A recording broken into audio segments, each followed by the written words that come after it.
알고는 싶은데 읽기에는 바쁜 우리를 위한 독서 대행 콘텐츠 직독잡설 시작합니다.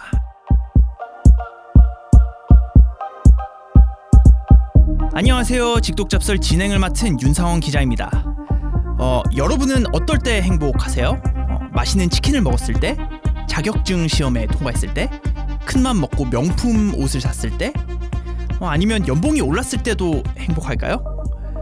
사람의 행복을 느낄 것 같은 상황을 나열하면 끝이 없겠지만 정작 이런 순간에 우리가 왜 행복한지, 행복을 느끼는 조건은 무엇인지 이런 생각은 해본 적이 잘 없을 겁니다. 우리가 행복한 이유는 뭔지 오늘 저희를 찾아온 고마운 게스트분과 함께 탐구를 해보도록 하죠. 자, 그리고 이번 주부터 저희가 약간 에피소드를 나누는 방식을 좀 바꿔볼 텐데요. 1부에서는 저희가 게스트랑 좀 소소한 잡담도 하고 소개도 하고 요즘 어떻게 지내시는지 이런 얘기를 하는 짧은 에피소드로 구성할 겁니다. 그리고 2부와 3부에서는 이제 본격적으로 책 얘기를 해볼 건데 1부와 2부는 이번 주에 올라가고 다음 주에 3부가 올라가니까 저희가 바뀐 방식으로 올려드리는 에피소드 모두 재밌게 들어주시면 저희가 더할 나위 없이 행복할 것 같습니다. 자, 그러면 직독잡설 재밌게 듣고 계시다면 좋아요, 구독 꼭 눌러주시고 저희 유튜브, 인스타도 많이 들러주시길 당부드리면서 이번 주 직독잡설도 시작하겠습니다.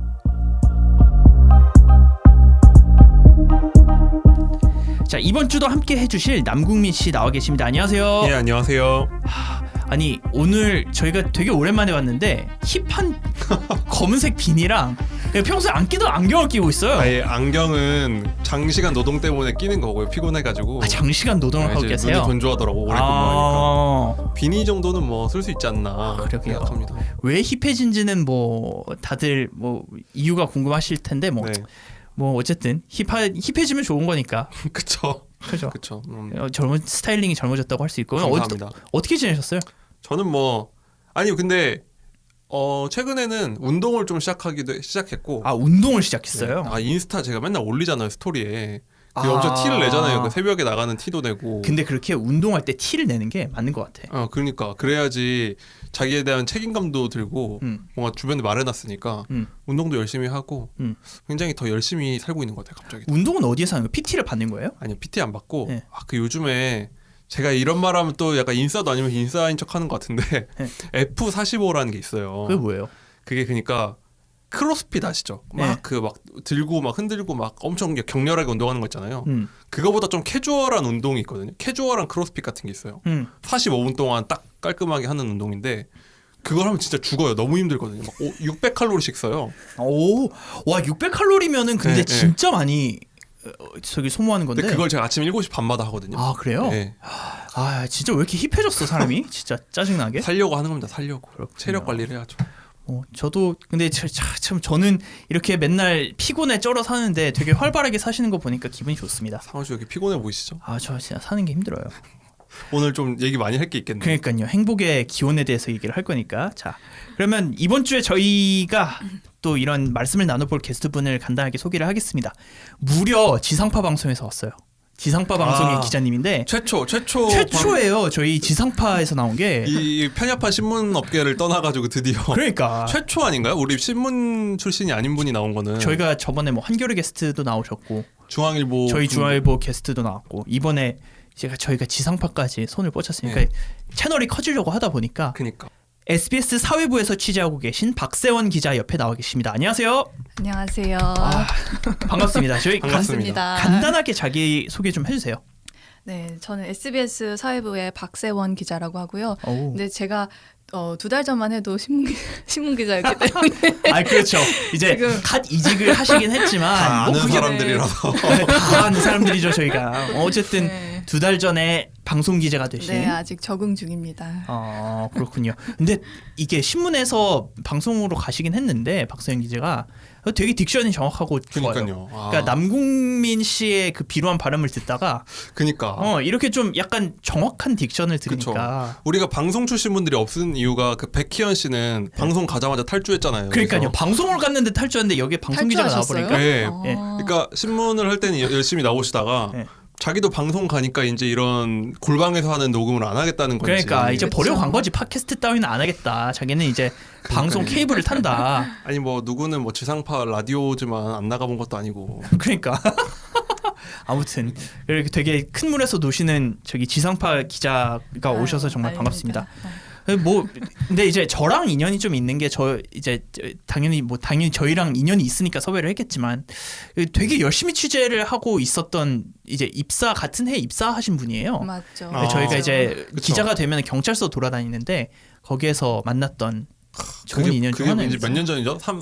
횟수로 거의 4년 4년 전일 거예요. 4년 5년 전이죠. 그러니까. 무려 노원에 있는 노원 경찰서에서 그러니까요. 마주친 그런 사이입니다. 그 노원에 있는 경찰서 로비가 되게 휑한데 그 밤늦게 이렇게 다 같이 옹기종기 모여가지고 정관장 그 한 포씩 그 나눠 조용한 동네에서 뭐라도 해보려고 그러니까요. 노원에서 얼마나 고생을 했을지 참. 그렇죠. 그렇죠. 아무튼 그런 인연인데 그럼 어쨌든 사회부시면은 네. 뭘 취재하시는 거예요? 저희가 이거를 듣는 분들 중에 기자가 아닌 분들이 훨씬 많으니까. 사회부는 사회에 있는 모든 일을 취재를 합니다. 그렇기 때문에 저희가 뭔가 이런 바운더리가 없잖아요. 예. 그래서 어디서 불 나면 또 가고 어디서 비가 오면 가고 눈이 와도 가고 그런 부서입니다. 그러니까 뭐 예를 들어서 소방차 출동했다 그러면은 네, 가는 저희는, 거고. 네, 세상에 불 나는 좋은 일 거를 빼고 다 맨날- 취재하는 거죠. 네. 진짜 그럼 많이 고생을 하시겠네요. 네. 근데 그럼 요즘 가장 지금 포커스를 하고 있는 취재는 뭐가 있어요? 요새 취재를 하고 있는 게 저희가 뭔가 사회에 하나 이슈를 정해서 그걸 좀 더 길게 끌고 가고 그걸 기획성으로 좀 확장을 해보자 이런 이야기를 하고 있어서 네.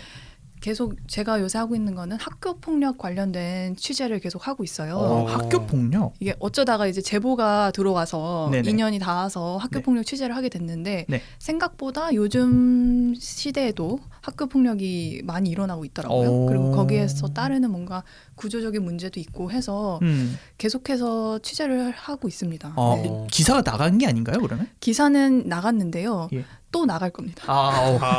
이렇게 계속. 팔로업을 열심히 네, 하고 계시고 그쵸.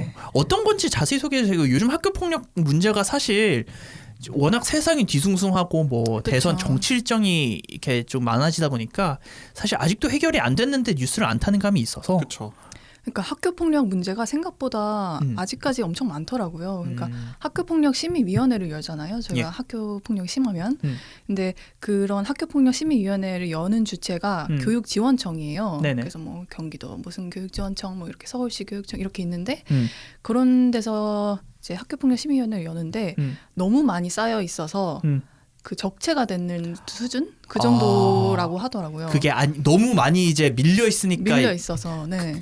그러면 한 번 순번이 돌아오려면 얼마나 걸리는 거예요? 그러니까 내가 학교 폭력을 당했다라고 신고를 하면 그거를 지침사항으로는 한 7주 안에 학교 폭력 심의위원회가 열려야 되는 거예요. 근데 이게 너무 쌓여서 한 10주가 걸리기도 하고 막 그런 경우가 있다고 하더라고요. 세상에.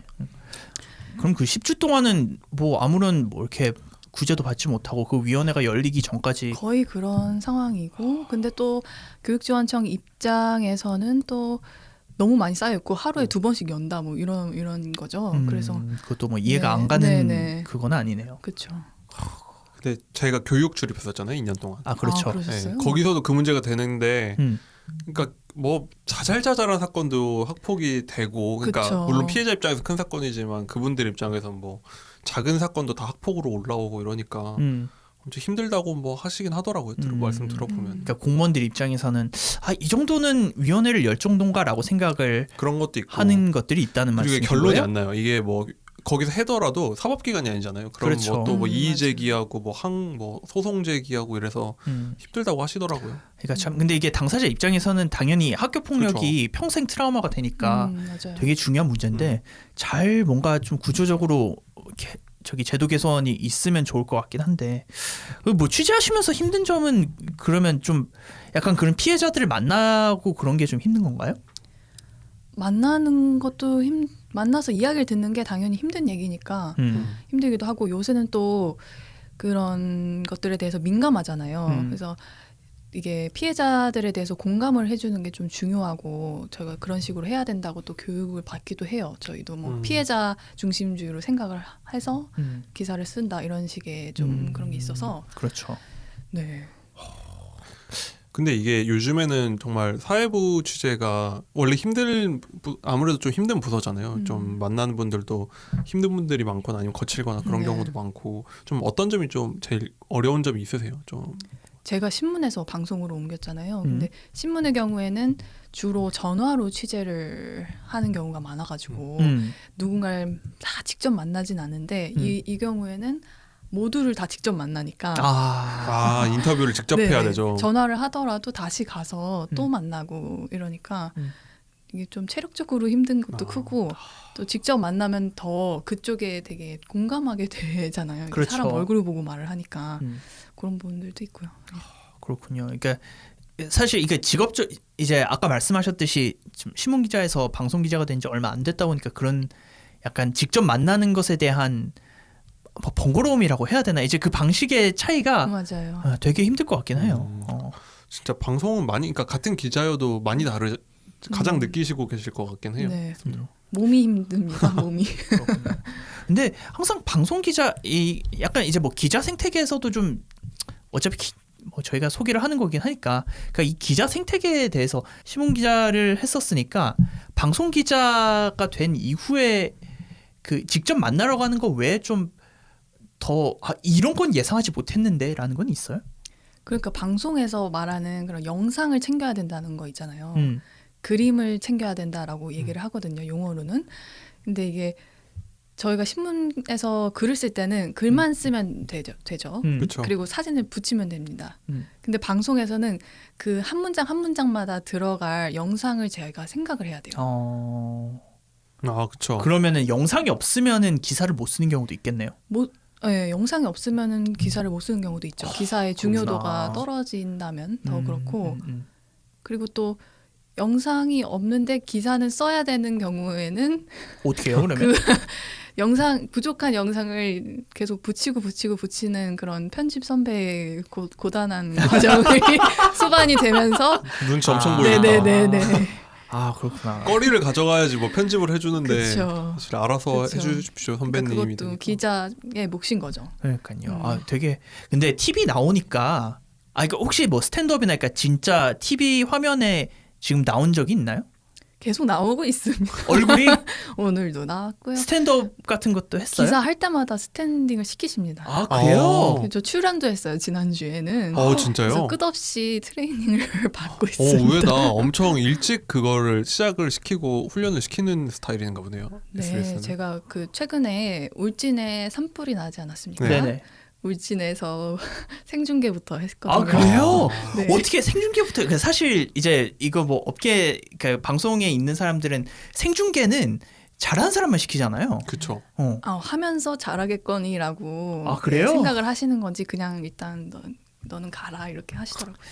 근데 그게 진짜 보는 사람들 입장에서 하루 종일 예를 들면 특보가 나오면 하루 종일 나오는 거고 당연히 기자가 나와서 하는 건데 하는 사람 입장에서는 그쵸. 전 국민 앞에서 하는 거잖아요. 그쵸. 그러니까 진짜 쉽지 않을 것 같아요. 말을 계속 해야 되고 그쵸. 앵커가 또 질문도 딴 것도 하고 이럴 긴장 상태를 유지를 해야 돼가지고 저라면 쉽지 않더라고요. 못할 것 같아. 그러니까 이게 그리고 사실 저는 TV에 얼굴이 나오는 것에 대한 거부감이 좀 있거든요. 제 스스로에 대해. 저는 TV 입장도 생각 안 하고 TV 입장도 생각하는 거고 시청자 입장도 생각하는 거죠. 그러니까 이게 안 나오고 차라리 목소리만 하는 거는 괜찮은데 이상하게 얼굴이 나오는 거는 좀 대중 매체에 제 얼굴이 나온다는 게 그렇게 썩 유쾌한 것 같지는 않다. 저는. 그쵸. 그래요? 네. 의외다. 그럴 수 있어요. 의외는 아닌 것 같고 그럴 스타일인 것 같긴 한데 다들 그래서 지금 아마 그 네이버에 윤상원 기자 쳐봤을 것 같아요. 안 돼. 왜 그렇게 생각했는지. 잘생겼는데. 아니 왜 그랬지? 못생겼어요. 제 사진도 그거 완전 뭐라 그러지? 급하게 찍은 거라서 회사에서. 다 그렇게 급하게 찍긴 했죠. 그러니까요. 아무튼 그렇군요. 되게 근데 방송 기자가 되고 난 이후에 이제 저희가 두 번째로 만난 거잖아요. 방송 기자 아예 입사를 하고 나서는 처음 만난 거긴 한데. 그렇죠. 근데 그렇다고 하지 않았나? 네, 그러니까 이제 입사가 확정되고 나서는 저희가 저녁을 한번 먹었었는데 되게 발음도 또렷하신 것 같고 이상하게 방송 기자의 그 차분함을 가지고 있는 것 같아서 이게 진짜 그 소위 시쳇말로 짬바구나. 사람이 갇혀 있고 다니는 거가 달라져. 2달 짬바. 2달 짬바도 짬바예요. 왜 그러세요? 아무튼 그런 거 되게 보니까 놀라운 것 같습니다. 되게 좀 좋은 것 같고 이렇게 리포팅을 하는 사람을 바로 옆에서 이렇게 만나볼 수 있는 것도 되게 좋은 것 같아요. 스트레스도 많이 받긴 할 텐데 오늘 또 다루는 책이 또 마침 그러니까 네. 이 책의 선정을 보면서 이제 이거에 대해 고민이 많으신 게스트인가 보다라는 생각을 했어요. 그쵸. 그렇군요. 꼭 이런 책을 주기적으로 찾게 되더라고요. 괜찮아요? 괜찮니? 삶이 힘든 거니? 한 번씩 이런 거 읽어줘야 됩니다. 그렇군요. 알겠습니다. 자, 그럼 일단 저희 게스트 소개는 짧게 여기까지 좀 끊고 이제 곧이어 올라오는 저희 책 소개에서 박서영 기자가 들고 온 책에 대해서 좀 깊게 이야기를 해보겠습니다. 자, 조금 이따가 뵙겠습니다.